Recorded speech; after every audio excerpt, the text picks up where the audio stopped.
Hi, I'm Mary, and today I'm going to show you the Fairlight page in DaVinci Resolve 17. So let's get started. Here on the Fairlight page, you'll see running across the top.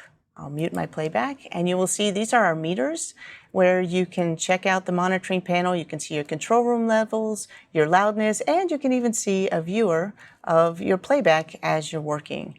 Across the right side, you will see your mixer, which will always show you all of your channel strips and your main outputs. And then in the middle, this is the timeline, and this is where you'll have all of your tracks and your clips, and this is where you can do a lot of your work. Now, right now I only have a single clip in here, and this is actually the finished stereo mix from a short film called Hyperlight.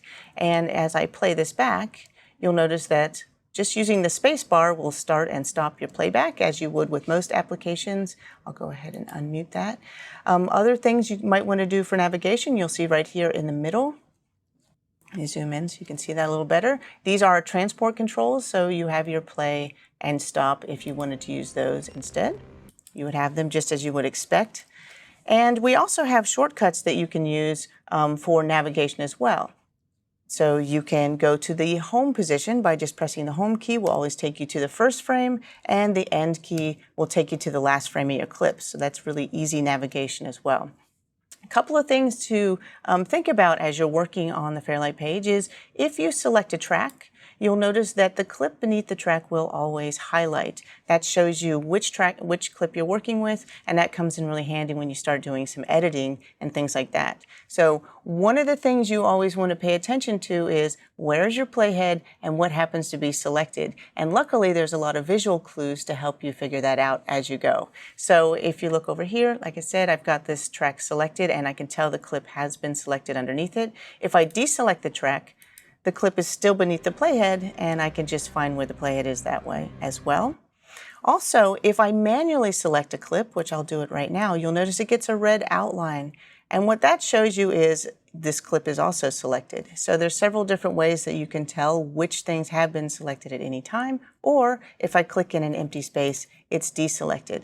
Now, which clips are selected or which tracks are selected come in really handy when you start using shortcuts and also doing editing, cut, copy, paste, that sort of things. It's very important to know where you are and what happens to be selected, and I'll bring that up again when we get closer to it.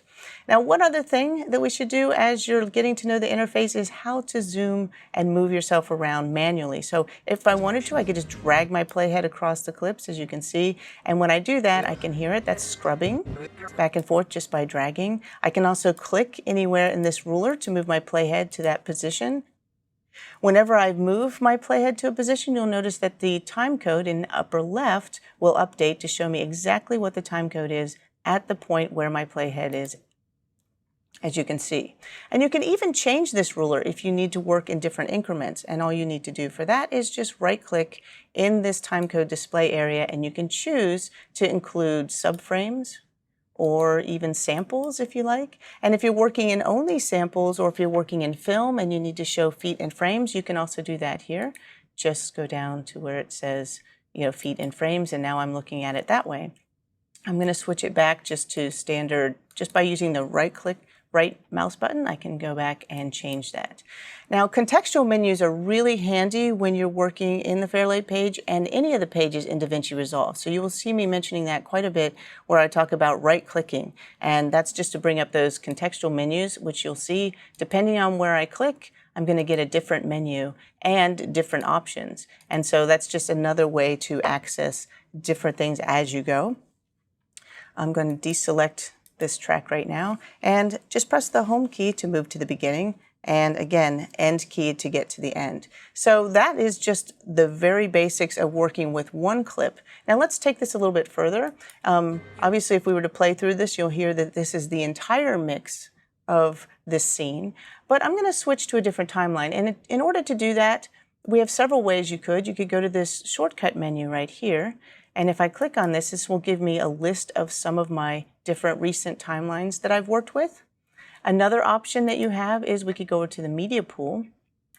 And the media pool is where you can access all of your media, as the name suggests, and also your timelines. I happen to have a bin right here, and this is the list of all the different timelines that we'll be using for this tutorial. So right now we were just in the starting timeline, which was a single clip. Let's fast forward to take our scene a little bit further, and I'm going to show you the stems. So go ahead to the next timeline, and I'm going to hide my media pool again. And in this timeline, the difference is this has broken up the soundtrack into its constituent parts. These are your stems, because every soundtrack all comes down to three elements. You have whenever you're working your soundtrack, you have your dialogue, you have your music, and you have your sound effects. And all three of those things need to be separated so that you can deliver those, because that's part of your deliverables, but also for localization to other languages, they may need to change the music or most likely change the language. And so being able to pull those elements out is an important part of the mixing process. And so this is just an introduction to how those stems work, and it's also an opportunity to show you a few of the other features for working with your sounds. So I'm going to come back into my scene right here, and I'm just going to hit Shift-Z, which is a default shortcut which will zoom all of your tracks so that they fit the window, as you can see, horizontally, which is nice. Now, I'm going to talk about selective playback for a minute, because when it comes to selective playback, right now I have my stereo mix, which is up at the top, plus the VO stem, and that is my voice stem or dialogue.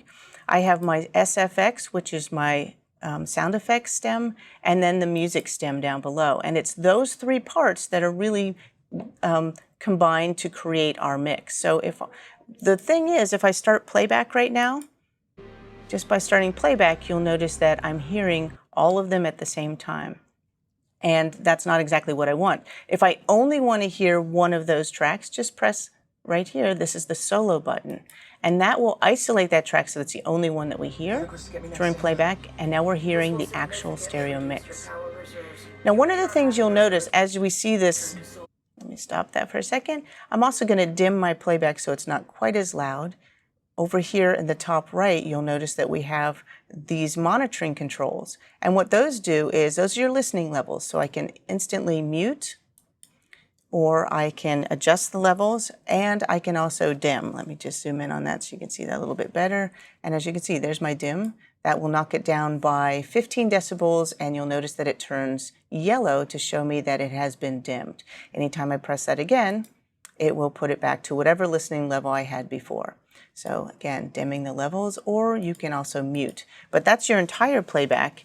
And in this case, I just want to solo this one track. And I wouldn't mind making this a little bit bigger. And when it comes to making your tracks a little bit taller, you can just manually grab one track and make that larger or smaller, as you can see.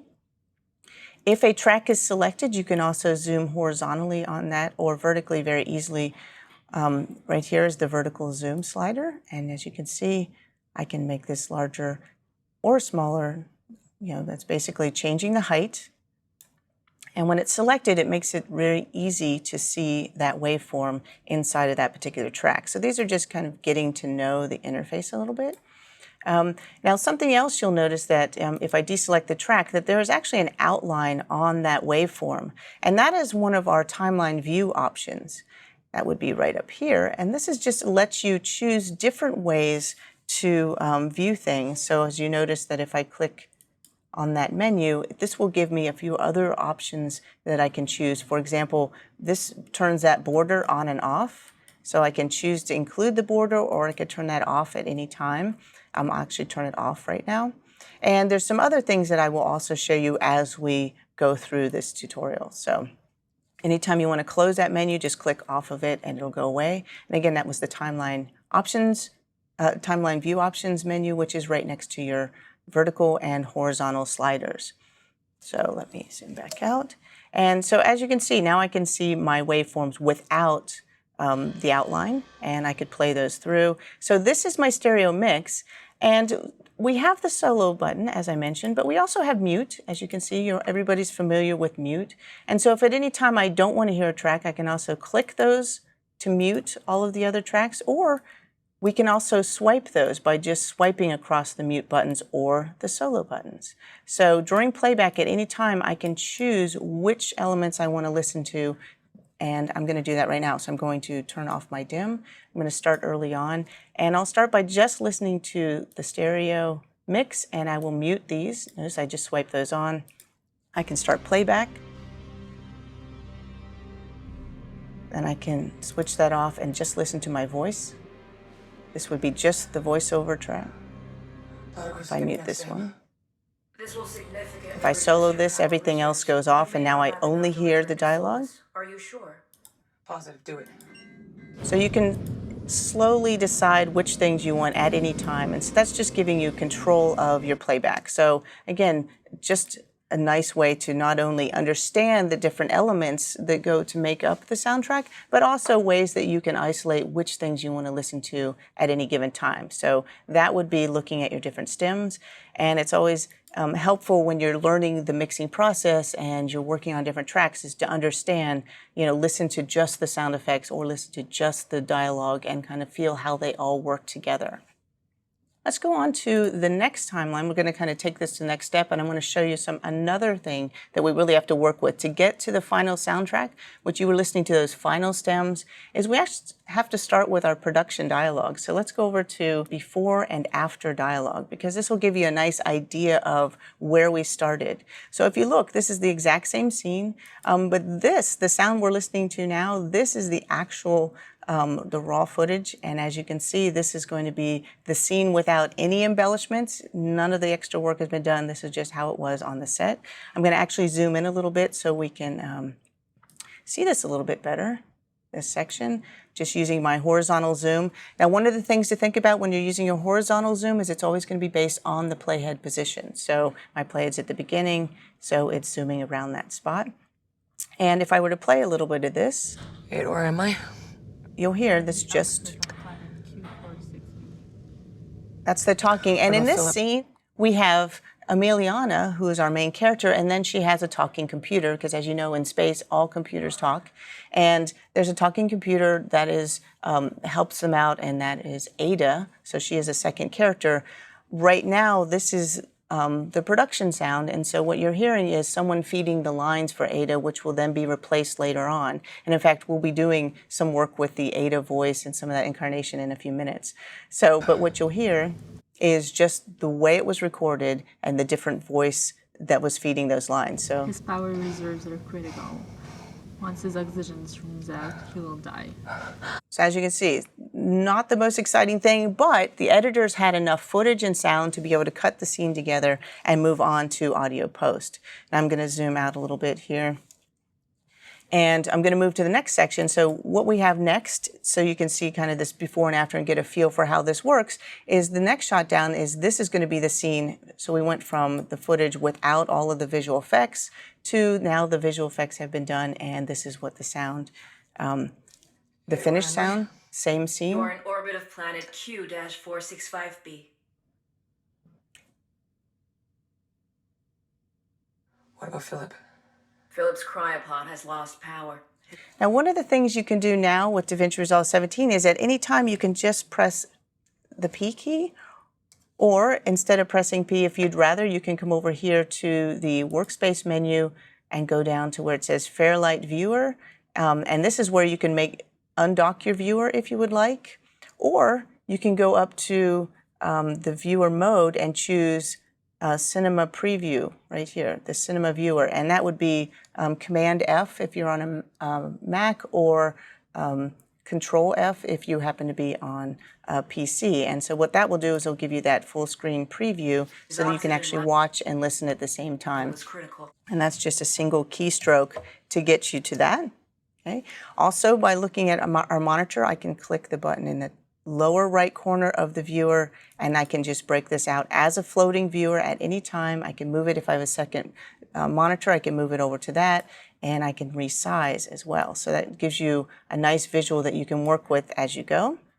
Go ahead and dock that again, and if you want to dock it at any time, you just click the button in the top right of your viewer, and it goes right back. Now, So you can hear this is the finished sound, and then of course at the end I have both together so you can kind of do a little bit of a comparison.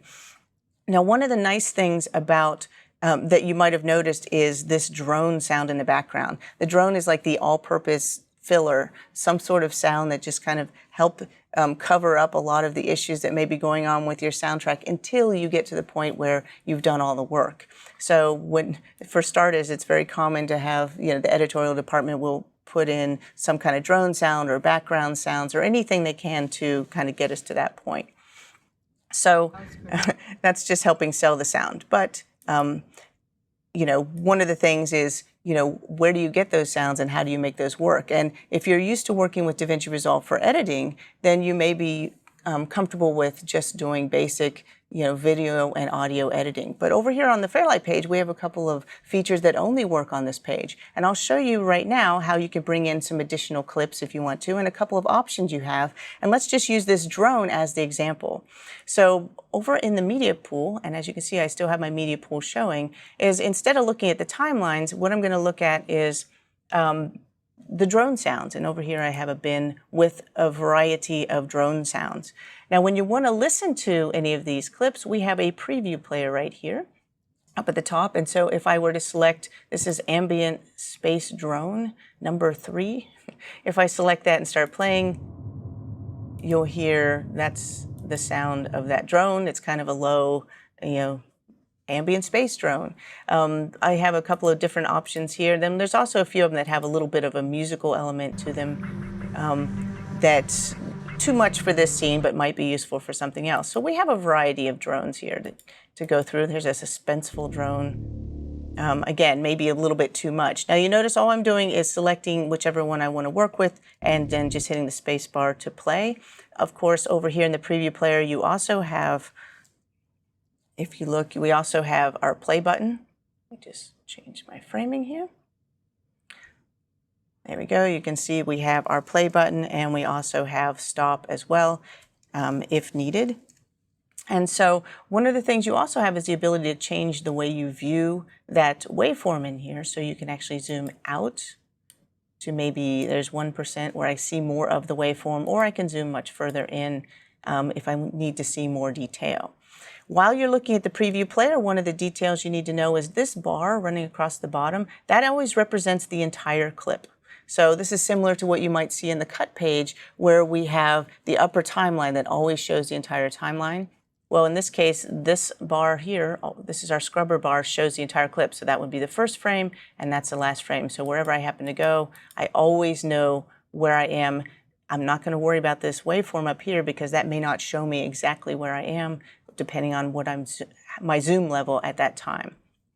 Now, if we wanted to edit a few of these drone sounds in, I just want to point something out. Let's say we wanted to select 3 or 4 of them. Let's say we want drone 1, or drone 2. If I just want to drag that to the timeline, I could just grab it, drag it into the timeline. I can put it into the track, a track that's already existing, or I could put it into a track below my tracks, and it will automatically make, as you can see, a new track right there for me to work with, which is pretty cool. I'm going to actually undo that now, Command Z. And just do an undo. And instead of bringing in 1, I'd like to bring in several at one time. So I want to change my the height here to give myself a little more real estate to look at.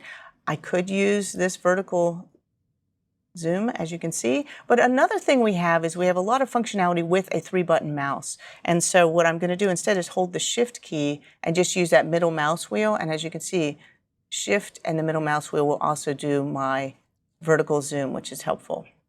All right, so if I want to bring in a few of these drones at once, let's say I want to get the first one, let's say drone 2 bed, plus I also want to get the low drone number 1, and let's get another one.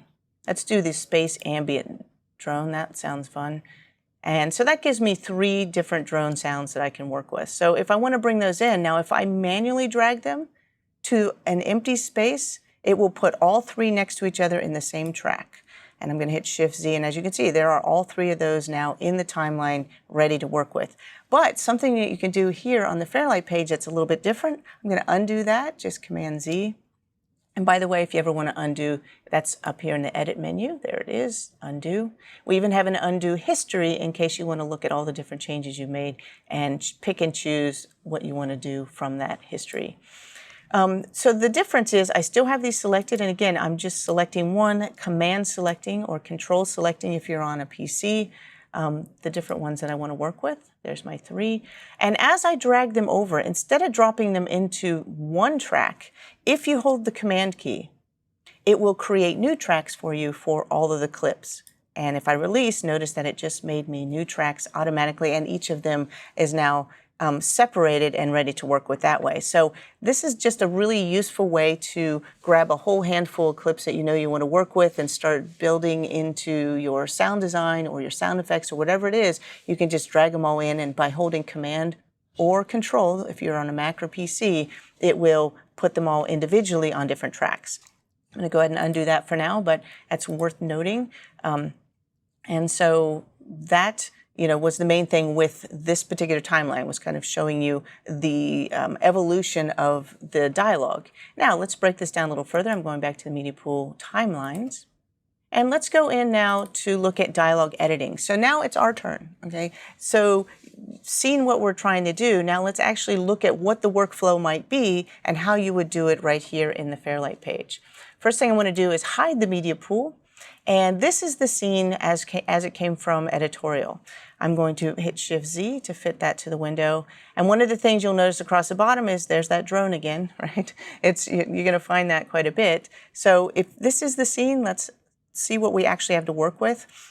And one of the things is I don't really need all of these extra things here at the moment. I don't need my mixer right now, so I can hide that by just clicking this mixer across the top. You'll notice there's our toolbar. If I just click on mixer, I can show and hide it anytime. Same thing with our meters. I'm just going to hide those as well. But I wanted to see the viewer. So let's go back, bring the meters up, and just click at the bottom so that we can bring out the viewer and then hide the meters. And that way I have them just like that. I can make this a little bit smaller if I wanted to. And then I have, the workspace or the setup that I want to use at this moment. Okay. Again, I can make adjustments as needed. So here's my scene, and across the top, all of the dialogue, and then we have this Ada test voice. Now, I will tell you that this Ada test voice, who is supposed to be a computer, was actually made by a computer, which is great from an editorial standpoint to give you some timing, but obviously for licensing purposes and copyright and all of that, not such a good idea. So this will need to be re-recorded and replaced, and that's something we're going to do in just a minute, is replace it with another recording. So let me just play a little bit of this scene right here. I'm going to start at this spot, just start playback. Ada, identify the person in front of me. Emiliana Newton. Are you sure? Yes. You hear that voice? So that's great, that computer voice. But again, that computer voice is not one we can actually use. It was helpful for working with this. So I'm going to show you a few other features for how we can bring in another clip. We'll make ourselves a track, and then also I want to hide this. We're going to mute that and hide it. So first thing is I'm just going to go to the beginning of the timeline, and I'd like to make another track for a different piece of voiceover. So let's go to the media pool and find that piece of voiceover. And it's inside of the bin over here called voiceover. And I have two. One is the test, which is going to be the computer voice. It appears to be powered down. That we can't use. And then I have this scratch VO, Philip Maida, which is one that was recorded right here in Fairlight, and that's the one that we're going to use for now. And then we'll process it and make some changes to it. So let's bring that into the timeline. Now, I could choose an exact spot for it, or we could drag it into the timeline. I'm going to have us actually create a track. So just right-click anywhere in this, in the track headers, and anytime you right-click there, you can choose to add a track or add tracks. In this case, I'm just going to add a single track, a mono track. There we go. And it showed up at the bottom. So anytime you want to name a track, all you do is just double click on the header in the name field, and then you can type it. So in this case, Ada scratch VO. There we go. And this is where I'm going to place that sound. Now over here, I'm going to take it, and I just want to stick it somewhere in that timeline, in that track. So just grab the clip and drag it in. You'll get the entire clip. There it is. Okay, so that's a start. And I no longer need to be in my media pool, so again, hide it. It's always nice to keep as much real estate as you can when you need it. Also, I don't even need the viewer right now, so let's go ahead and hide that. Let's save our space for what we need. And in fact, speaking of hiding things, I don't really need much of anything. What we're really doing is we're going to chop this up, this voiceover, into individual pieces, and we are going to use it and put it in a position to replace these other clips. So one of the things to think about when you're doing your dialogue editing is what is the most efficient way to get in there and perform edits without having to overly mouse and drag and think about it. It should be very fluid and fast because you could be performing thousands of edits at a time as you're going through and doing your dialogue editing. So we're going to do all of that here in a very short amount of time, and I'll show you the Fairlight way of doing it using the same editing shortcuts that you might use on a word processor for cut, copy, and paste. You would do the exact same things right here. The important thing is paying attention to how you have your selection and your navigation, which I'll be showing you as well. So one of the things I noticed, though, is this came in from editorials. You notice that there's been some keyframes applied. I noticed that there's a little effects. It sees right here, there's a badge that shows that there's an effect on this.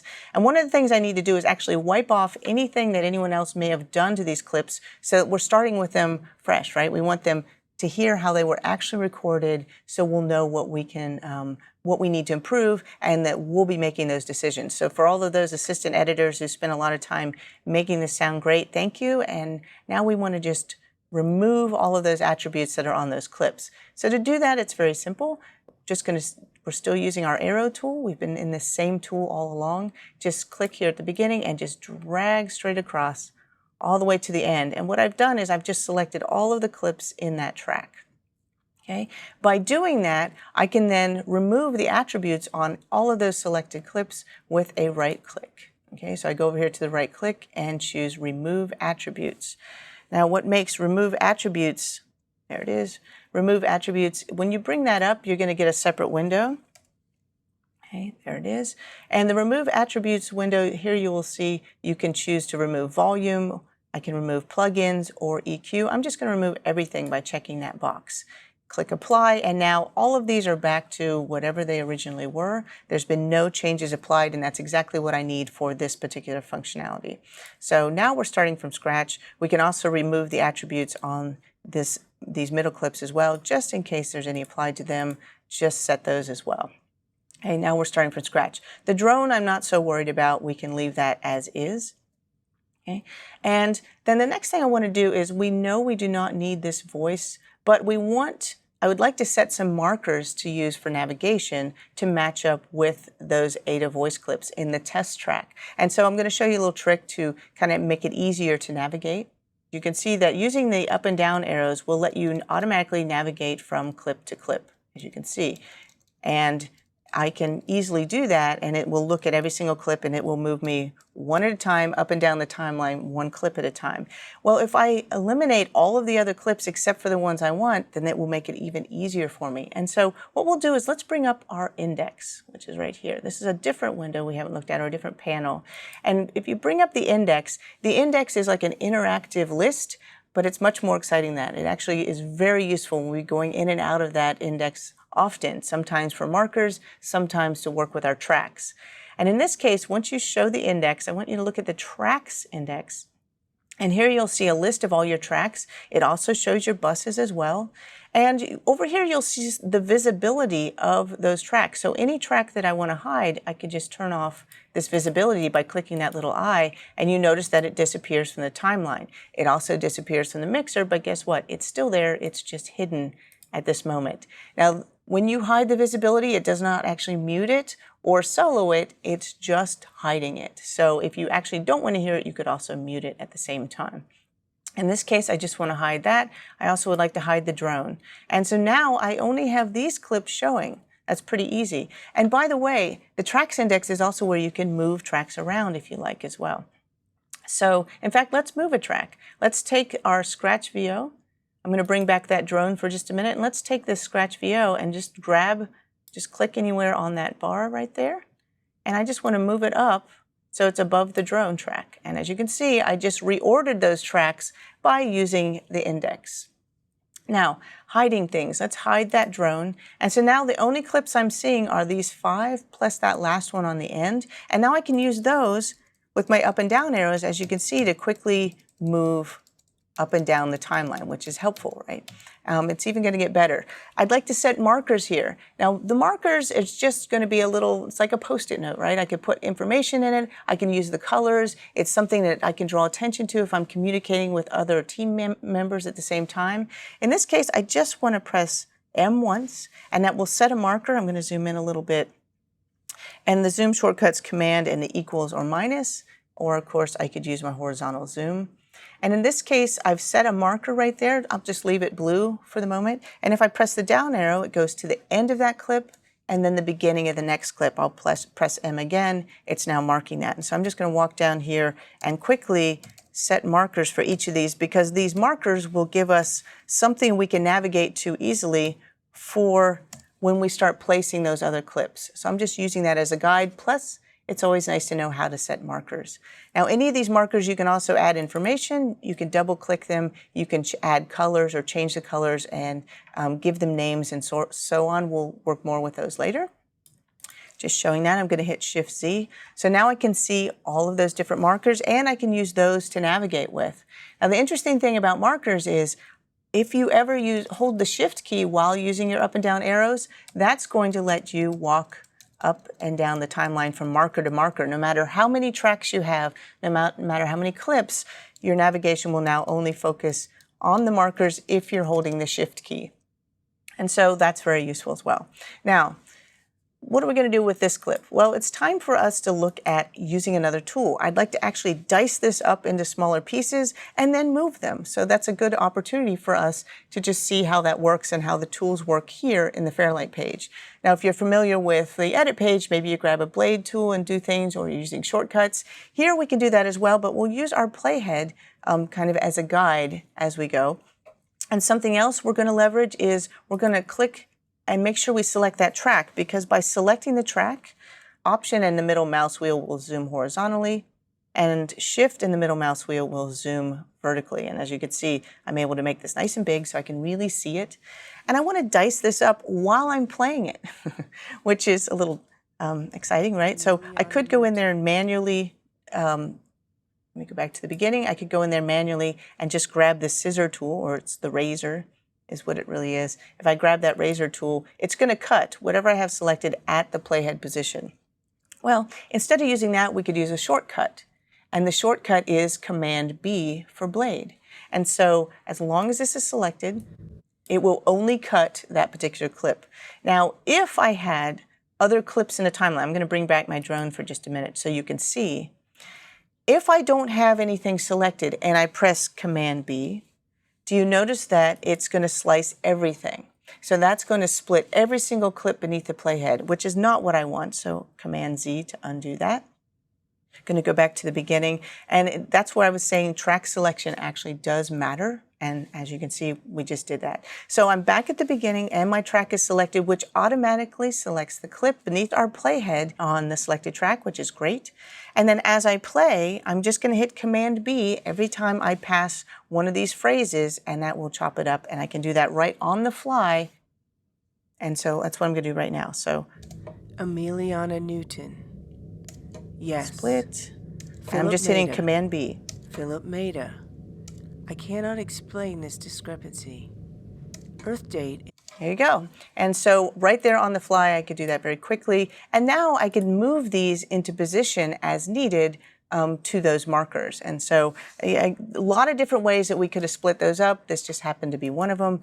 But like I said, it's very easy to work with these things on the fly. I'm going to hide that drone track again, because I don't need it. And then if I want to snap these into position, I could just drag them over to those marker positions if I wanted to. Let me zoom out a little bit more. As I can see, there's that last marker, and that's where I want this clip to go. So I'll just move this over there. It's in position, just using those markers as a guide so that I could have all of my other tracks showing, and it will not interfere with me placing these tracks or these different clips in the track.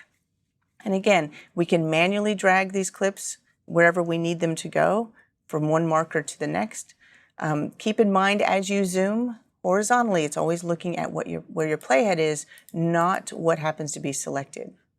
So I'd like to go ahead and take this clip here and zoom in a little bit. I'm going to select that clip and I want to move it into position, so I can just manually drag that to a marker and line these up. And of course I have the other clips as a guide as well. You can even cut, copy, and paste these into position as well. So for example, I might as well show you how to do cut and paste. Is if I were to select this clip, I could right click and choose cut. There it is, cut, or Command X on a Mac, Control X if you're on a PC. If I cut that, you notice that it just cut that clip. It gave me a ghost image of that clip. And why would I do that? Because now I can just navigate to the marker, and when I get there, paste. Because anytime you cut something, it remains connected in the same relationship to that playhead. So any movement of the playhead, the clipboard version goes with it. So I have cut that clip.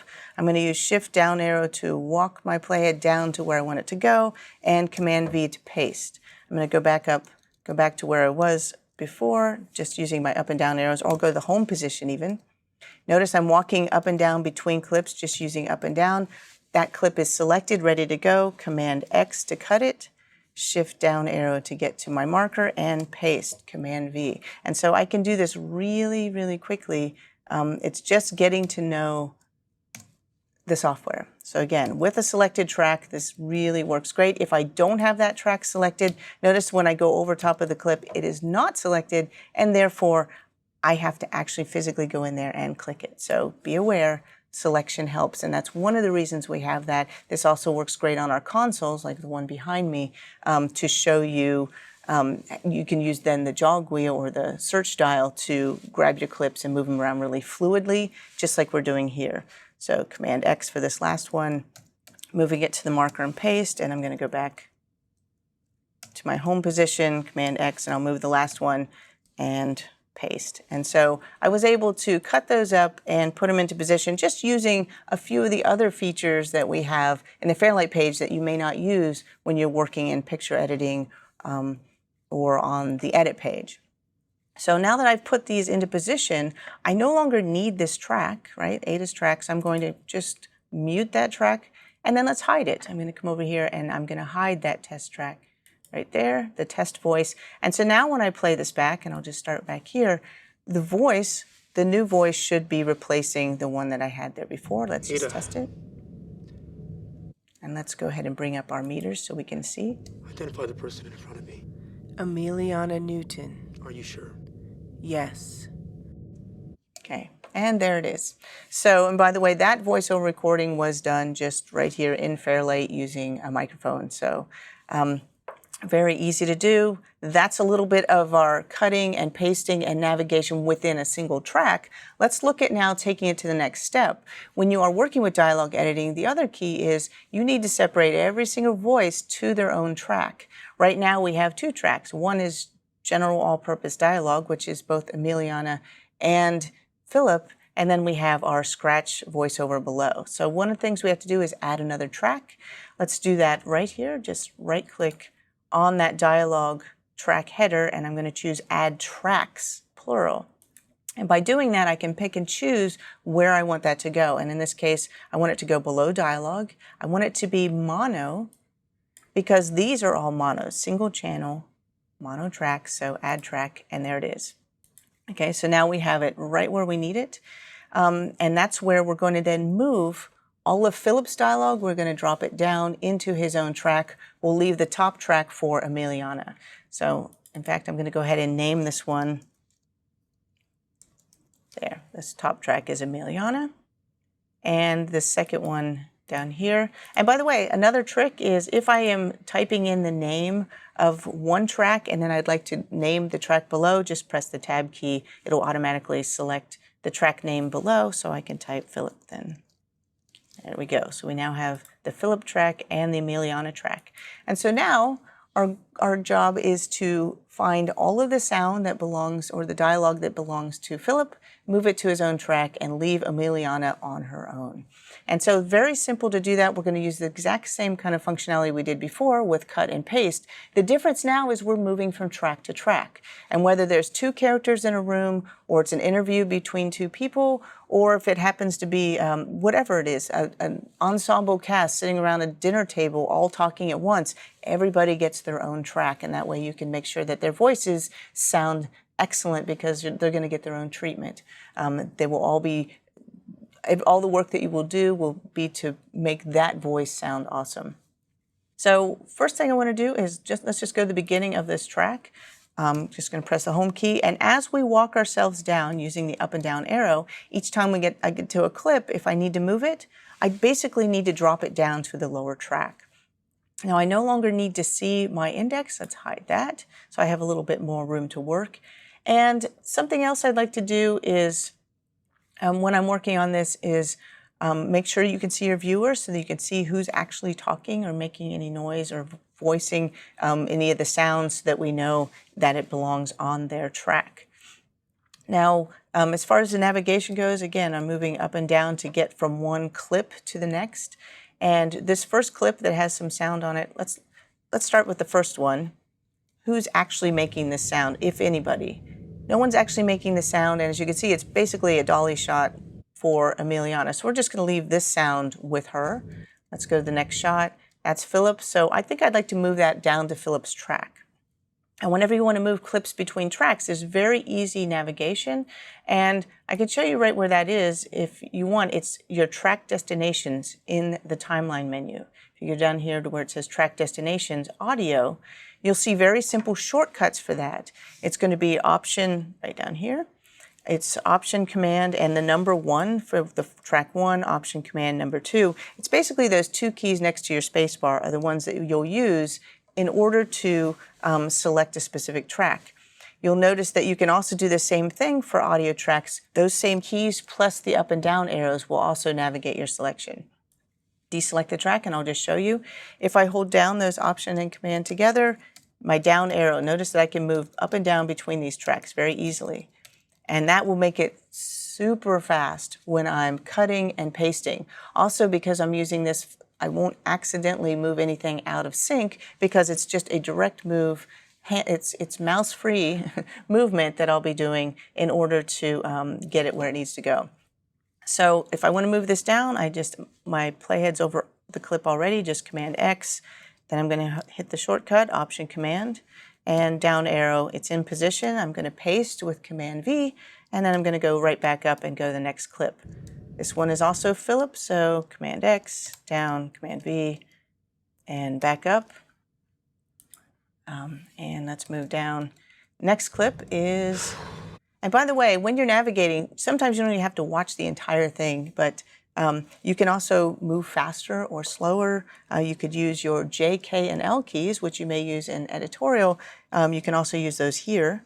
Those 3 keys will allow you to move forward and back. Using J moves back, L moves forward. If you hold K and L together, you'll move in slow motion forward.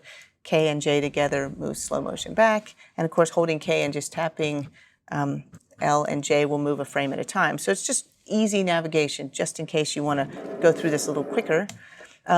This happens to be another Philip shot. This is where he actually starts talking. So Command X, move that down, Command V to paste, back up, and I'm just going to tap my down arrow to get to that next shot. Now I believe, zoom in a little bit, this is Emiliana. Are you sure? Nope, that's Philip too. So let's move that down, Command X, down, paste, back up. What's this one? 8 identify. Okay, so this one's actually Emiliana. It stays where it is.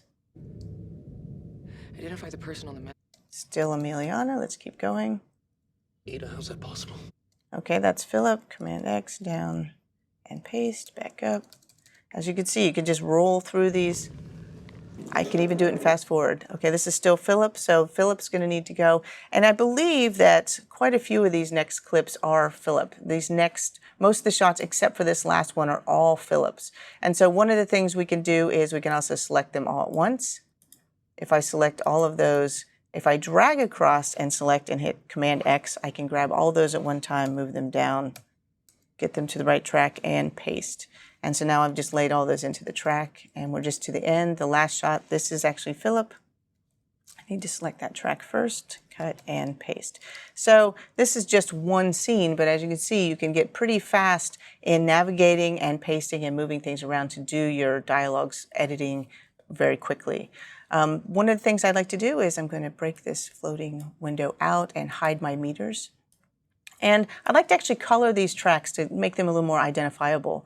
And so, you know, one of the things we could do here is let's just make this top track, I could make this orange, and then Philip's track yellow.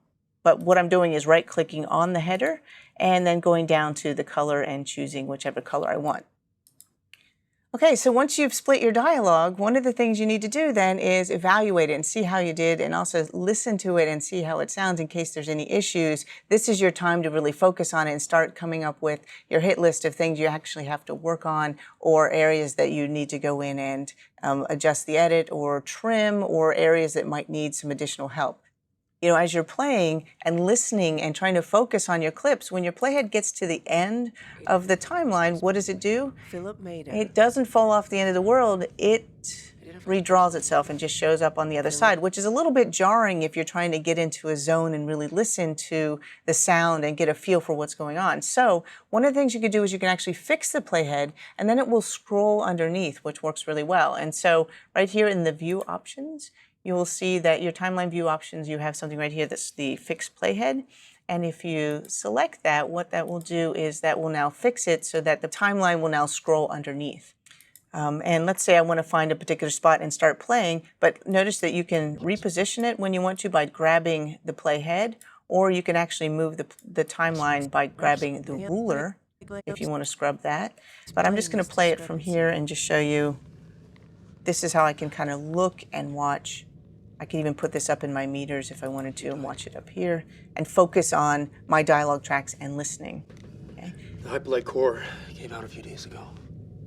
We came out of cryo, and we've been trying to fix it. Since it happened, we went spacewalking. Okay, and right there I noticed there's an issue. So this is one of those things is as I hear it, I can find it, I can see it really easily, and I'm going to go ahead and fix that, or at least mark it. And so one of the things you can do is, you notice that I had changed the track color a few times by just right-clicking on the track header. And when I right-click the track header, I can change the color, but you can also color clips. And if you do a clip color, that's going to take precedent over the track color, so that way it will stay there and you can have both as a guide. And so in this case, instead of changing the entire track, I'm going to change the color of this particular clip. So I'm just going to right-click on that. This is the one that has an issue, and I'm going to make it just green. So it'll stand out. It makes it a little bit easier for me to see that.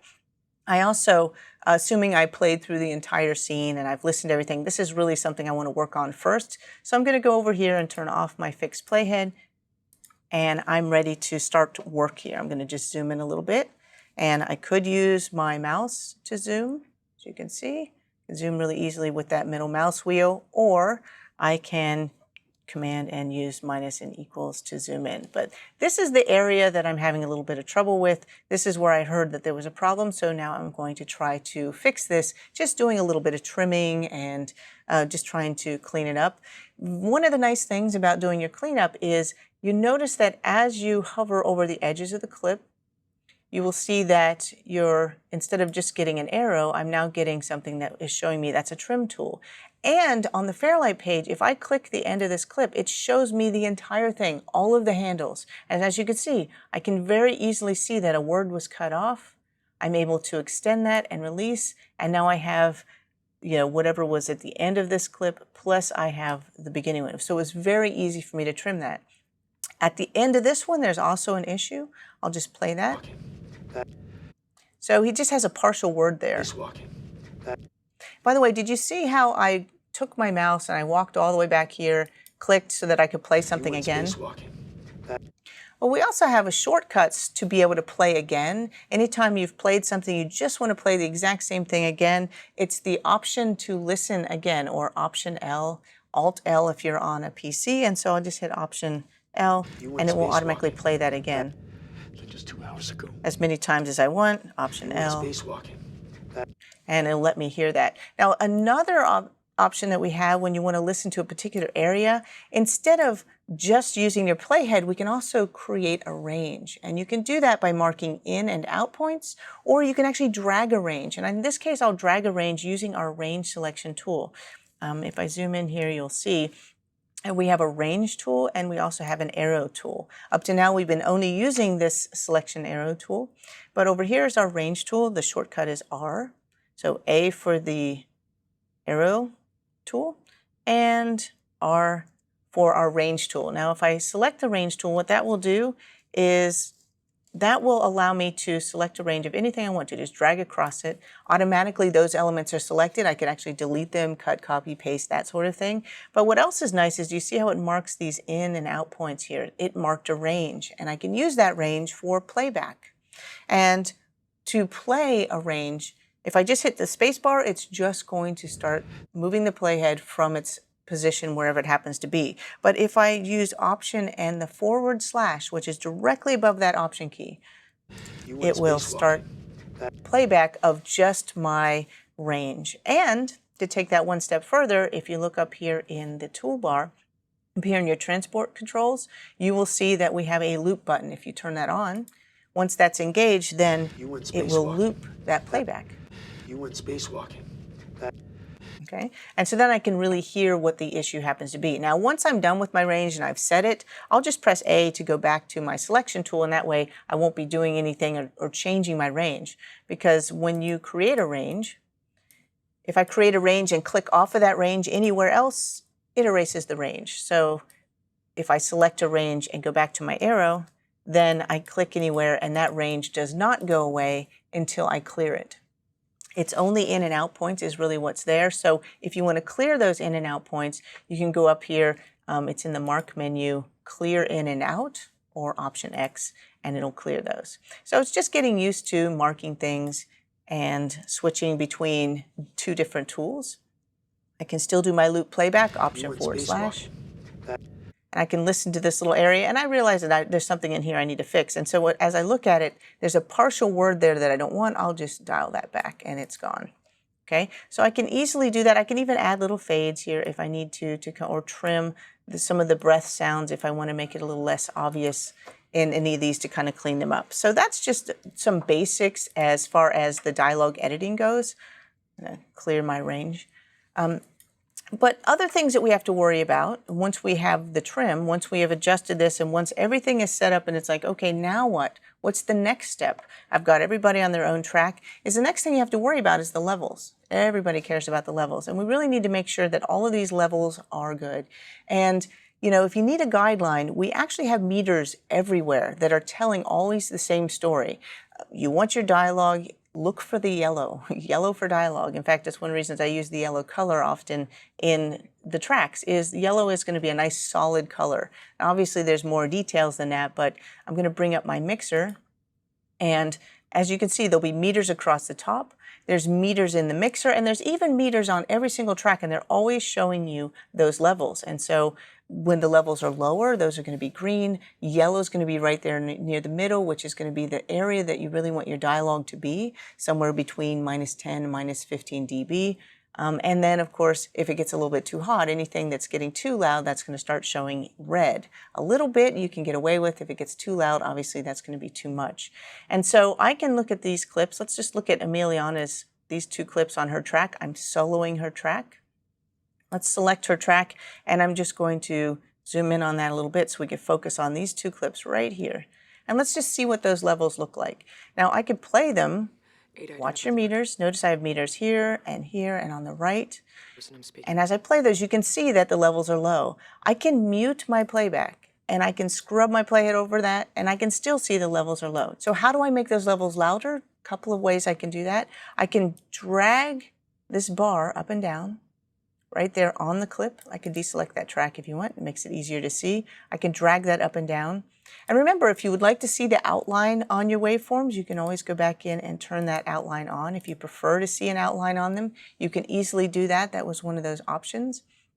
And as I raise and lower these levels, notice it's showing me how much change I'm applying right there in the tooltip, as you can see. And so I'm just going to raise it up, but I can do that. And then if I scrub over it, notice that I'm still looking for it to be nice and yellow, just bringing it up.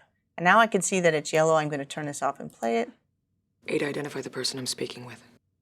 Okay, and now I can hear it, and I can also see that those levels are in the yellow, which is what I was looking for, right?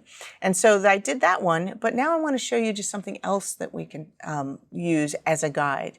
Now I mentioned the levels that you're aiming for when you're working with your dialogue is going to be somewhere, and that the peak, the average, right, where that sound is going to sit is going to be somewhere between -10 and -15 and decibels, and that would be right here on these meters. And like I said, that's going to show up in the yellow. I'm going to hide I'll just resize these a little bit. If I hide my monitoring panel, you can see this mixer a little bit better, and you can see that if I were to play this clip, now watch this, I want to select only that clip. I'll use the range tool, select that clip by clicking anywhere at the bottom of that clip, bottom half, and you notice it selected it and marked it so that I can do a loop playback of that clip very easily. Option /. 8, identify the person I'm speaking with. 8, identify the person I'm speaking with. And as you can see, it's right there in the yellow, and there's even, these are sticky meters, so that you're going to see that they have that bar across the top is showing you your peaks, but then you can also see the average level is that nice solid bit. And so I've got this right where I want it to go. It could even be maybe a hair lower, but I'm really, really close. And we also have additional things that we can use for this if we'd like to help us find these levels even easier. And so in addition to our meters, let's add a plugin. Okay, we haven't added a plugin yet. Let's go over to the effects library. Okay, you've seen the media pool, you've seen the index. Let's go to the effects library, and this is where you can access all of the different effects that come with DaVinci Resolve. And in this case, these are our Fairlight effects right here, our audio effects. Now, if you're working with DaVinci Resolve Studio and you have VST effects or AU plugins on your system, you can also access those from here. In this case, these are all of the different plugins that come with Fairlight. And in this case, the one I'm looking for is, believe it or not, a meter. This is just something that's kind of handy. It's not going to change our sound, but it gives us something we can look at. And so just take this meter, and you can put your plugins on clips. You can have unlimited plugins on a clip, or you can put them on the entire track, up to 6. And so at this moment, we're going to put this on the Emiliana track by just dragging it from the effects library, there it is, the meter, and drag it right to her track header and release. And what that gave you is a little meter, as you can see. Now this is a sample peak program level meter, and so that's going to give you the same kind of readout that what you're getting over here, and this will clearly show you what the level is of this clip. So if I start playing it, you'll see. 8, identify the person I'm speaking with. Okay, it's showing me that the peak is right around -9, I'm speaking with. but the average is probably right about where I want it to be. But just in case, I'll take it down just a little bit. Try it again. 8, identify the person I'm speaking with. Okay, there it is. So now it's peaking at around -11. The averages are still nice and yellow. 8, identify the person I'm speaking with. Okay, so that's all working exactly the way I want it to. So that's great. And because I've added this plugin to a track, you'll notice that here in the mixer, you can see there's the plugin right there. You can see it right there. I can even delete this if I wanted to. I don't. And if I were to close this so I don't see it anymore and I want to bring it back anytime, that interface, I just have to come over here to the mixer and I can just click this button right there, the controls, and it will automatically bring that back up. So very easy for me to work with that right there. Okay. So now that I've checked the levels on that particular clip, I'm going to bring this back up. Let's do one more. As you can see, I want to adjust this one as well. Now, I'd go through and we'd have to adjust the levels on all of the clips, but now I can kind of eyeball them and get them close. Identify the person on the med lab. Okay, so both of these are right on, so I'm good there, done with Emiliana's track, and then I would move on to the next track. Now, hers is fairly easy to work with. Philip's is a little bit more complicated. He has a lot more going on in his tracks, which is fine. But, you know, one of the things you have to think about is also adjusting levels when some of what they're saying is quieter and some of what they're saying is louder. You might need to actually have keyframes to change the level within a clip. And so I could do that right here. Let's look at this. Let's see, which one of his pieces do I want to work with here? He's got a couple of good ones where he, the levels change within the clip. Let's listen to his track. Now, I happen to have soloed Emiliana's track, so I need to solo his and unsolo this one so I can hear it. We came out of cryo, and we've been trying to fix it. Okay, so this is just, basically him talking, so that's kind of expected. We have this one over here. What's happening in this one?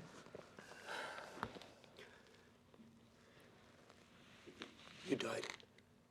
Okay, right there, he says something really important, but it's very, very low. He says, you died. So I'm going to bring that up a little bit. Let's listen. You died. Okay, we're going to definitely have to bring that up a little bit, but it's also very creaky. There's some sounds going in there, so we're going to have to deal with that.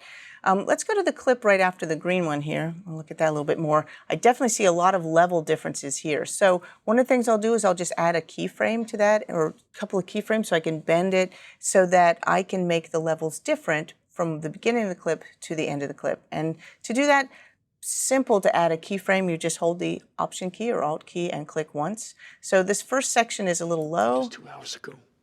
And the second section is pretty hot. So I'm going to just basically Option click and add 2 keyframes right there in the middle.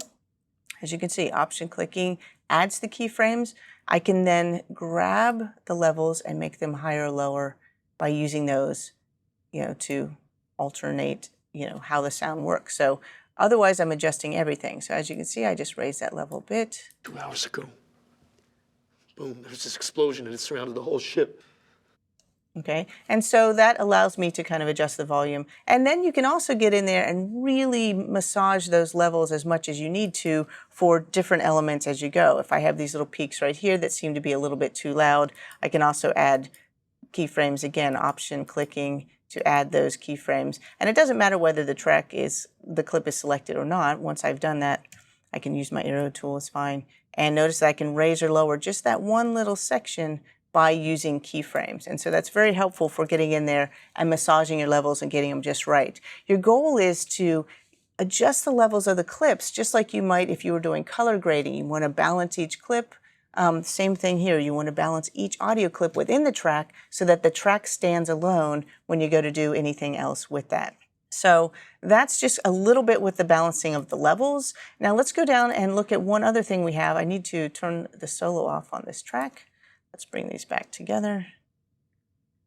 And I'm going to hide my effects library for now. We'll be using those again in just a minute. I will clear my play range. And I want to look at normalization because that's one other thing you can do. It's kind of like the auto white balance of volume levels, right? And instead, you're basically adjusting the peak levels on a particular clip. So I'm just going to go to the beginning of Ada's track. We'll zoom in a little bit. And her first clip, if I want to check the levels on that, one of the things I could do is just right-click on that and choose Normalize Audio Level. And that lets me choose, there's my sample peak program. Notice the default is -9. Now, why would it be -9 if we want all the sound to be between -10 and -15? Well, because 9 is just above 10, right? And so if that's your peak, chances are the average is going to be sitting right where you want it. So 9's a pretty safe place to start, usually. So I'll leave it at -9. One thing I will mention is that our normalization also includes true peak, and you can also choose one of your loudness standards as well. In this case, we're just going to look at, we're balancing our clips, so we're just going to do the sample peak program and normalize. And that just barely adjusted that one. I'm going to randomly make these different just to show you that normalization will adjust no matter what levels those clips happen to be. I'm going to select all of these clips again. And this time I'm going to right-click and choose Normalize Audio Levels. And because I chose more than one clip, what that's going to allow me to do is I can look at them relatively. And if I adjust them relatively, what that's going to do is it's going to treat it as if it's one clip. And whatever the loudest peak is among all those clips, that's going to dictate how all of them move. Definitely don't want that here. So I'm going to go to Independent. And if I choose Independent and click Normalize, it's now going to look at each one independently and balance them out perfectly. So these should all be right where they need to be in the yellow, good solid volume levels, and I'm ready to move on.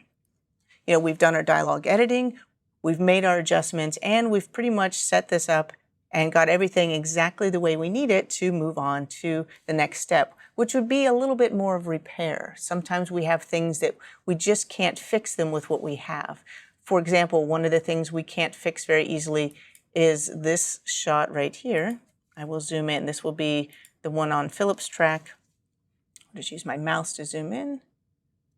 And this one, unfortunately, is one of the most important lines of dialogue in the entire show, and it is very heavily, I'll bring up my meter so we can see it. And if you listen. You died. Okay, he says you died, but you hear all that weird creaking and stuff like that. It's totally distracting. And so one of the things I can do is go fishing through my other footage and find another take where he did the same thing and just replace it. And in doing so, I'm also going to show a few other features that we have. And a couple of things are just really, really awesome for as you're building your tracks up and you're trying to align things, being able to overlap them and work within layers is really useful. So I'll show that right now. As you work, let's go in and what we'll do is I need to go up to the timeline menu and I want to choose layered audio editing. So up until this point, we've been doing, the default would be to overwrite editing, which means if you drop a clip on top of another clip, it's going to put a hole in it, basically. It's where the new clip is. If you remove the material, there's a space there where it used to be.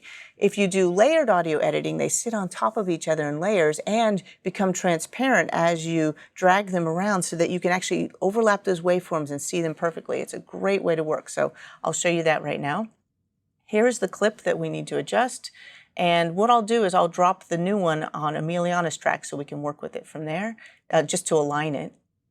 Let's go into the media pool and I'll find the clip I want. Is down here where it says repair and replace. And there's only one clip. You notice I'm looking at things in list view. You can also look in icon view as well. And there I can see there's the scratch voiceover and I have this one right here, which is the clip I want to work with. It's already been marked. This is the sound right here where it says you died. Okay, that's what I want to do. Now, by the way, you can mark in and out points right here in the preview player by just marking I for in, O for out, just like you would on editorial, just like you can in the timeline as well. So I've got this marked and I want to place it right here in the track above. So I'm just going to drop it right there and then I can hide my media pool. And so now I have the clip sitting right there on top, roughly in the right place. I'll zoom in a little bit. And as you can see, it's the same line. You can totally tell that it's basically the same thing, one sitting on top of the other. Now, I'm going to turn off my layered audio editing for a second. If I were to drag this on top, great, I just stuck it in that track. Notice it took on the track color. Actually, I'll change the clip color now to, let's go with navy, just so it stands out. But look what happened if I pull this back out. It punched a hole in there because it was in overwrite editing, our default mode. So instead, I'll just undo that. I'll still make it navy though, that looks good. There we go. And I'm going to go up to, we're going to just work our way right up here to the timeline and change it to layered audio editing mode. And by going to layered audio editing mode, now I can align it here as best I can. In fact, right here, there's a little magnet, as you can see. This is our snapping magnet. That icon, let me just zoom in there. As you can see, right there, it looks like a magnet. I can turn that on and off anytime if I need to. If I turn it off, it just allows me to move things a little freer. It's not going to try to snap them to markers or clips. And then I'm going to drop it right down on top of the other one. And look at that. I can absolutely see both waveforms at the exact same time, and I can really line those up beautifully, just like that. When I release that, I know those are in sync. I don't even have to look at those to know that I just line those up very nicely. And once it's sitting there, then I can always extend it, make it a little bit longer if I wanted to on either side. I can even add fades, as you can with any clip, by just dragging up at the top. Notice any clip you hover over, you can automatically add a fade. And as you can see, because it's sitting on top of another clip, it's actually doing a nice crossfade there to the clip beneath it. If I play this, You died. okay, you can see that it's working perfectly. I'm going to back that up. Zoom out a little bit. And I'd like to show you what the layers look like. So if I go up here to the View menu, I can come down to where it says Show Audio Track Layers. It's in the View menu. It's just a way of viewing your timeline. And now you can actually see there's one clip sitting on top of the other clip inside of track layers. Okay? They're both still there. It's just I never got rid of the first one. It's just got a clip sitting on top of it. I'll go back to the view menu and now turn that off. And as I said, I can extend this as much as I needed to and play it back. You died. Okay, and there it is. So those are just some of the things we can do to kind of for repair. A couple of other things that might come in handy for fixing up your clips. So let's come over. I'm going to go into the media pool back to my timelines, and I'm in list view, and I'm actually going to go to a little bit further timeline. These are all different progressive timelines of the things that we've been doing all along. And so now I'm down to the point where I'd like to show a little bit of repair. So I'm going to just double click on this particular timeline to open up. And this is outside of the main scene that we were working on. And here you're going to see just a couple of examples of issues that we run into where we can use our plugins to kind of do some repairs that you can't do with a mouse and keyboard. So let's go over to the media pool, and I'm going to actually hide that. Don't need it. Make this fit a little bit better. This first clip has a very common issue. And in fact, I'm going to bring up the effects library so we can see that. And the issue that we have is there's a hum in the background. In fact, if I play this, you may or may not hear it. If you can't hear it right now, I will make sure that you hear it by turning up the volume. So I'm going to turn this up, but I will also mark an out point on that. So it's only going to play this little section. I marked O for out. And I'd like to zoom in on that a little bit. And I'm going to turn up the volume level by just cranking that up. By the way, you can use shortcuts to raise and lower the volume as well if the clip happens to be selected. And the shortcuts for those are in the let's see, where are they? They are in the clip menu, audio, to increase or decrease levels if the clip is selected. So in this case, I just drag that up. So now it's nice and loud, and you'll hear there's that power line hum. You can hear it. That's a very common sound that you'll get. If you ever plugged in an amplifier, you know what that sound is. That is a 60 hertz power line sound. I'm just going to go ahead and put that back. Notice that when I raise the volume of a clip, by just double clicking on that volume line, it does reset that level. Now, if I want to remove that sound, I'm going to add a plugin to the clip itself. I don't have to add this to the mixer. In fact, I don't even need my mixer showing. And what I'm going to do is I'm going to come over here to my dehummer and just drag that right onto the clip. As I mentioned, you can have unlimited plugins on a clip. So by just dropping that on there, now it's put the dehummer right there on the clip. If I select the clip now, I can play that. I'm just going to play that section, or I can do the entire clip. I'll get my range tool, select the entire clip, and play the whole thing. The hum is still there, and I can see it. It's a very healthy hum. But you notice that in our dehummer interface, you will see that it has two presets. One's for, just zoom in on that. One is for 50 hertz, which would be if you were in Europe, and 60 hertz would be if you're in the US. So depending on where you live in the world, you're going to be either 50 or 60 hertz. And so we have a preset for both. I'm just going to hit 60 hertz to fix that. Out a few days ago. Play that, and it should have cleaned it up pretty quickly. I can adjust the amount as needed. In fact, you could drag that amount all the way if you wanted to, and that's going to take all of that sound out and then just kind of slowly back it off as needed. And if you're wondering what are these other areas, these notches that you're seeing, each of those, that's what's being reduced. That's the different frequencies that are being reduced. And if you notice, these are the harmonics. You just keep multiplying the initial sound. So 60 hertz, the next one would be 120, and then so on. That's where you're going to get those harmonics, and you might need to include those as you're working with your filtering, and that's why that's there. They all work together to kind of achieve our goal, and then once you're finished, we now have dealt with that particular noise, and it is better, thank goodness, right? Now, one of the things that once you have added a plugin or multiple plugins to a clip, if you actually want to play it back without any processing, you can right-click and choose to cache that audio effect. Notice right there. You can bounce it, which will actually bake it into a new clip. It'll render a new clip with the effects on it, or just cache. And so I just clicked Cache Audio Effect.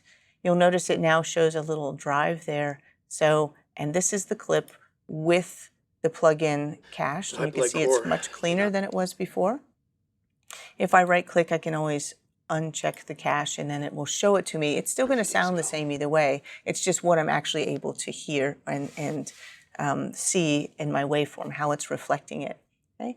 One other thing while I've got this clip selected is let's go over to the inspector, because the inspector will show you information about anything that you happen to have selected. And so in this case, if I select this clip, it's showing me information about that particular clip, including the effects that have been applied to it. So all you have to do is click on that Effects tab, and now you'll see that there's my dehummer plugin, and I can actually open up the controls for that anytime by just going into the effects, and I can set that up. I can even turn it on and off if I wanted to from here, or back on the controls. I'm going to hide my inspector, and as you can see, this is with It came out of cryo. and without We've been trying to fix it. the plugin. I'm going to go ahead and close that up. And so that's the first one. We finished that. Let's move over here. The last plugin that I want to show you, and then we're going to try one more thing, and that's actually applying what we just learned on a real world project, is I'm going to go down to this lower track, select that clip with my range tool. So it's already marked it. And if I play any of this, what you're going to hear is this is a very scratchy sounding track. Emiliana Newton. Yes. Now, I don't know how well you can hear it. If I turn this up, you're going to see there's quite a bit of noise in there, but there's some kind of scratchiness to that that makes it completely unacceptable for playback. I could never turn this in. Philip Maida. Philip Maida. Do you hear all that noise back there? Now, what we have is our noise reduction will actually help you reduce all different types of noise. In this case, we just want to get rid of this particular sound, what's in between the dialogue, and then leave the dialogue. So the trick to that is I'm going to zoom in, and I'm going to set a range for just part of the clip, right? I don't need all of it. I just need some of it, a place where there's noise. So I just dragged a little range right there. I'm going to turn this way up so I can really hear it, right? And now if I listen, that's the noise I'm trying to avoid. Do you hear that? There's a lot of that little crackly sound in there. Now, obviously, you shouldn't have to turn it loud to hear it, but I just turned it way up to make sure that everybody heard what we're dealing with. So let's use our noise reduction. I'm going to come down here to the noise reduction plugin, and I'm going to drop that right on the clip.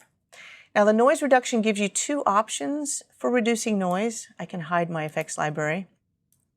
The two options that we have for reducing noise, one of them is manual mode, which basically will learn a noise profile. You tell it what to learn, and that's what it removes, sort of like using a key when you're working with images. You know, remove this color. In this case, it's remove this sound profile. So to do that, just make sure you're in manual mode. And then I'm going to press this learn key and just play some of my noise. I'll turn it up a little louder just to make sure it gets a nice profile. As you can see, that crackling noise. You see the white is the actual sound, the purple is what it's reading as the profile. And so if I turn off learn, that's what it's going to keep. So there you go. So that is the part that we have to work with. And just make sure if you are playing looped playback and you have it cranked up really loud, just only play loop playback option /. I'm going to double click on to reset those levels. And now that my noise profile is there, I can clear the range. And let's just play that clip, and it should sound pretty good. Emiliana Newton. Yes. Philip Maida. So the noise is gone. Now, if I'm doing too much, if I'm taking out too much noise, I can always adjust my wet-dry level. Dry means no effect has been applied, and wet means fully applied. And anywhere in between is how much of the effect is going on to the clip. Now, as you can see, one of the things that we need to look at here is I want to try the auto mode, because auto sounds so easy, right? Let's go ahead and select it and change it to now auto speech mode. And now what auto speech mode will do is it will listen automatically, and it's going to find the voice and actually extract it from any other background noise. And so I just switched it over to auto speech mode. And as I play, notice it will adjust automatically and just strip that sound out for me. So sometimes you need multiple plugins, and sometimes you can get away with just one. If something's really noisy, I might need to use 2 noise reductions. Maybe I'll do a noise print first, manual, and then add an auto mode. But that is how I can get this to work. So those are 2 examples of some of our repair plugins. Just want to show you how to put some of these things together in a real world project, because this is something that happens all the time. So let's come over here to the a different timeline. I'm going to use this repairs. This is a real clip from a real project. I'm actually going to go to the edit page for the first time. Just click on the edit button. And as you can see, here I am on the edit page. As you can see, the trip to get from editorial to audio post in DaVinci Resolve is very fast, right? You click a single button, I'm already there in audio post. Well, this is what this particular clip looks like in editorial. And if I were on the edit page, and if I was the editor playing it, this is what an editor would see in their tool set. Visuals look great, but listen. So with a stir fry, Audio is not great. And most of the sound is only coming out of one speaker. And obviously there's a problem, but it's not very obvious from here. Now let's go back to the Fairlight page. How do you switch to the Fairlight page? Of course, just click the Fairlight button at the bottom of your screen. And now we're on the Fairlight page. Now, right away, when you look at the Fairlight page, we see all of the channels of a clip right there in the track. And so as you can see, this top track, this looks like garbage. This particular upper channel here is barely any sound at all. It might have been a mic turned on, but there's clearly no usable sound in there. But it's being mixed with the good mic, right? Plus we're in a kitchen that has refrigerators and all kinds of other things, so who knows what all is creating the noise. So one of the first things we can do is we can just change the channel mapping of this so that instead of this being a stereo clip with 2 channels, let's just pare it down to the 1 channel we actually want. The left channel is 1, the right channel that looks decent is channel 2. So how do you change those attributes? Let me go to my arrow tool. And just with your arrow tool, A for arrow, I'm just going to right click on that clip and choose clip attributes. And when you go to clip attributes, this shows me that it's stereo and it shows me both of my microphones. That just happens to be this clip. If it was a 6-channel clip, it would tell me it was a 6-channel clip and I'd see all those channels. So what I want to do is change it to mono so it's only a single channel, but I don't want channel 1, I only want channel 2. There you go. So by making this channel 2, and making it mono, you notice that it'll just take it a second to redraw that. And now I should be able to hear this. I should be able to hear it, and now I'm only getting the single channel that I needed. Now I also want to change my audio. As you can see, this track is a stereo track, and I really need it to be a mono track. So you can at any time change what type of track you're working with too by just right-clicking the track header, going down to where it says change track type to mono. And now my track matches my clip, and the clip, I can actually see it pretty well. Now let's listen to just the good channel. And even listening to this, I can tell that this is very noisy. You hear all kinds of refrigerator sounds and things in the background. This is pretty noisy. So again, let's go in and use the 2 tools that we have and how easy that will be to work with, right? So as we're looking at repairs, one of the things I'll do is take my range tool and I'll just drag a little range right here of some of that noise. Okay, that'll work. Turn this up a little bit so I can really hear it. Don't be afraid because I just Option /. Okay, that's the noise. Okay, that's someone saying and as in. So I'll just change the endpoint of that. I marked a new endpoint. Yep, still there. So let me just find a better slice here. Just when in doubt, make a new range. Okay, pure noise. I can hear it. Now I also hear a really high-pitched whine. Again, I think that's a refrigerator. So whenever I have both noise and some kind of hum, I'm going to go for the hum first. So I'm going to go in here to close my media pool, get my effects library. Now, by the way, you don't have to close the media pool. You can have both at the same time. Media pool will then sit on top, and the effects will sit at the bottom, which is fine. In this case, I don't really need the media pool. And I'm going to go in here and I'm just going to go down and find, there's my dehummer. So I'm going to hit the noise first. I could apply it to the entire track, or I could apply it to the clip. In this case, I'll just drop it right on the clip. There it is. Here's my dehummer. Now this is not Powerline hum. And again, I'm listening to this by hitting Option /. That is not Powerline hum. That's a really high-pitched, whiny sound. So first thing I'll do is we could just sweep these frequencies by dragging frequency. I'm also going to make the amount really high, and that way I know I'll hear it when that hum goes away or that hissy sound goes away. So I'm going to now walk downstream. And just right there, that high-pitched whine feels like it's gone. Okay, that's what I was trying to accomplish. So now that the high-pitched sound is gone, I'm also going to adjust my slope a little bit because the main part of his voice, the meat of his voice, is going to be right in this section. And I'm thinking this is a very high-pitched sound. It's probably right there around 400. So I'm going to change the slope just like that. So this swaps the position of the harmonics with the fundamental. And now I'm going to listen here. And that high-pitched whine is gone. I could bring this amount back a little bit if I wanted to. But there. So that was the first problem solved. And then the second one, what I need to do is I need to come in here and now we want to do that noise reduction. Now I don't need a range for that. I'm going to just trust the noise reduction will work and drop it onto the clip. Also reset this and I'm going to set it to auto speech mode. And just like that, I'm going to hope that between the two of them. Hello, my name's Jamie, and today I'm going to take you through a Chinese. So as you can see, that was putting together those different tools that we have shown you. And in this case, just having those repairs ready to throw in there and adjust makes a really big difference. So whether it's one clip or a dialogue scene, having those repair plugins ready to use is very helpful.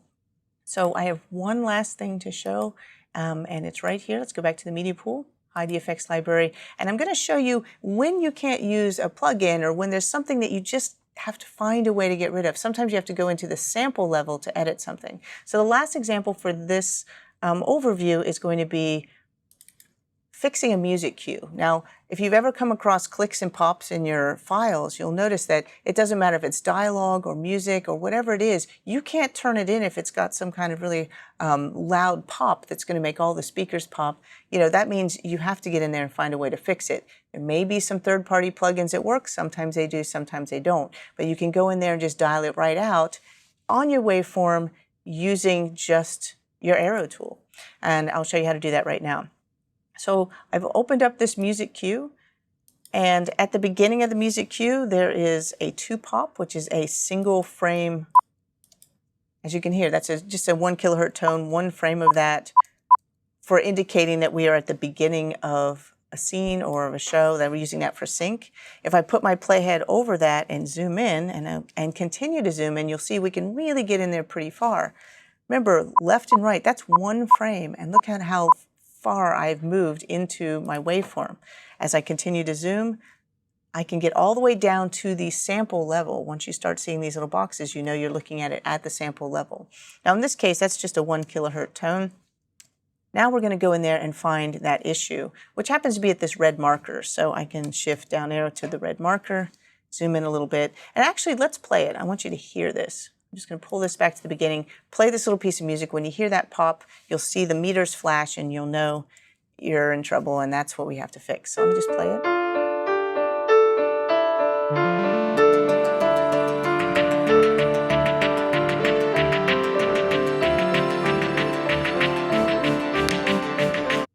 Do you hear that? That is the sound we're trying to avoid. That's what we have to fix.